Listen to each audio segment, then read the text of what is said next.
Dear children, today we will discuss about the organization of data. Before going to the topic, let's touch the key points. Dear children, as you know, that data is the soul of statistics. The other name of data is the information. First, we have to collect the information. And as you know that we collect primary data and the secondary data are borrowed from published and unpublished sources. After collecting the data, we go for its classification.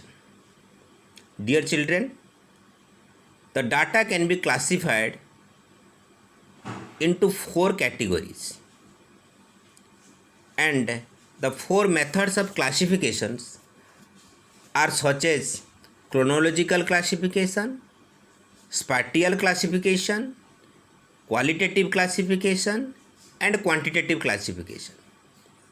So far the chronological classification is concerned, the data are classified on the basis of time period: yearly, quarterly, monthly, weekly, and so on. For example, the production of wheat in India from the year 2015 to 2019. Second is your spatial classification, when data are classified with reference to geographical location such as countries, states, cities, districts, etc. For example, production of wheat in different states in a particular year. Then qualitative classification, when the collected data are classified on the basis of attributes like gender or sex, literacy, religion, education, etc.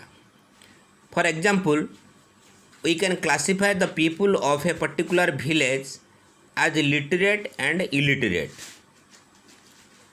And then quantitative classification. Dear children, if the collected data are classified on the basis of certain characteristics like height, weight, age, income, marks, that can be quantitatively expressed, then it is known as quantitative classification. Now, let's go to your statistical series. Dear children, in class 10, you know different series and sequences. So also, in statistics we have series. The series are of 3 types. One is your individual series, another is your discrete series, and another is your continuous series. And so far individual series is concerned, the data are written separately one by one. And in case of your discrete series, the data along with its number of occurrence is given separately. For example, suppose in a test in economics of your class out of 50, suppose 40 marks is secured by 10 students, 30 marks is secured by 5 students, and so on. And then your continuous series. In case of continuous series, the data occur in a group. For example, from 0 to 10, 5 students are there. From 10 to 20, 6 students are there, and so on. Today let's have a look on the raw data. When data collected without its classification, it is known as raw data, and you have idea over the raw data. Therefore, let me remind you that the original data, the data initially collected, is known as raw data. Then let's go to your class. Dear children, after coming to your continuous series, obviously you will find a class. For example, 10 to 20, 20 to 30, 30 to 40. These are a class. And coming to your class limit, you see there are two limits of each class. One is your lower limit and another is your upper limit. Suppose the class is 10 to 20. Obviously, lower limit is 10 and the upper limit is 20. Then come to your class interval. The difference between upper limit and the lower limit is known as your class interval. And then you come to your range. Range is nothing but the difference between the upper limit and the lower limit. Suppose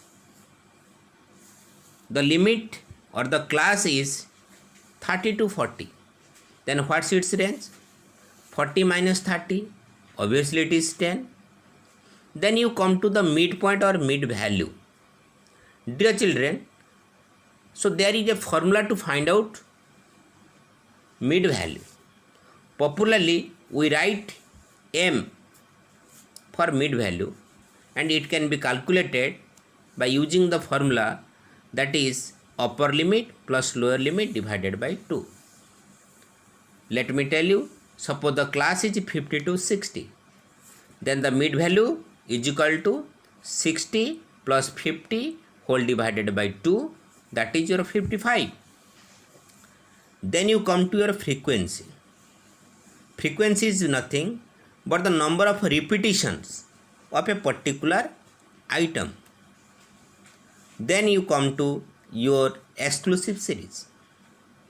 In case of exclusive series, the lower limit up to the upper limit is included in the class itself. But the upper limit comes in the next class. Suppose you see the class is given here 0 to 10, 10 to 20, 20 to 30, 30 to 40. Suppose a particular student has secured 20 marks. Then that student will appear in the third class, that is 20 to 30, but not in the second class, which is 10 to 20. Then you come to your inclusive series. In case of inclusive series, the lower limit up to the upper limit as well as the upper limit are included in the class itself. Here you see the class 0 to 9, 10 to 19 and 20 to 29. Suppose a student is secured or has secured 19 marks. He will be in the class itself. Now one question will arise in your mind. Sir, suppose a student has secured 19.5 marks. It may so happen. If the maximum mark is very less, let's say 10, one may secure 9.5, one may secure 7.2, likewise. So now obviously your question is, if someone will secure 19.5, where he or she will lie? Dear children, in case of your positional average like mode and median, quartiles, we have to convert the inclusive class into exclusive class. So here the difference will be divided by the 2 and it will be adjusted in the class. Then you come to the open-end class. In class 10, you might have seen some series below 20, 20 to 30, 30 to 40, 40 to 50 and 50 above. So here what you will do? You will adjust or arrange the class according to the range given in the middle classes. Now there are some questions for you. So you go through the questions. I have written the answer here And I have also given some assignment for you. You will go what is meant by classification of data, what is meant by discrete series, distinguish between exclusive series and inclusive series, and distinguish between discrete series and continuous series. Also, another question is here, you construct a frequency distribution table for the following marks of 30 students in the form of 4 continuous series according to exclusive method. So you have to make a group. So hope you might have enjoyed the class. And one thing more to tell you about the variable. Dear children, as you know that variable is nothing but the value of which goes on changing. For example, height, weight that we have discussed in the quantitative classification. So you just prepare it, and if any doubt you can ask. Thank you.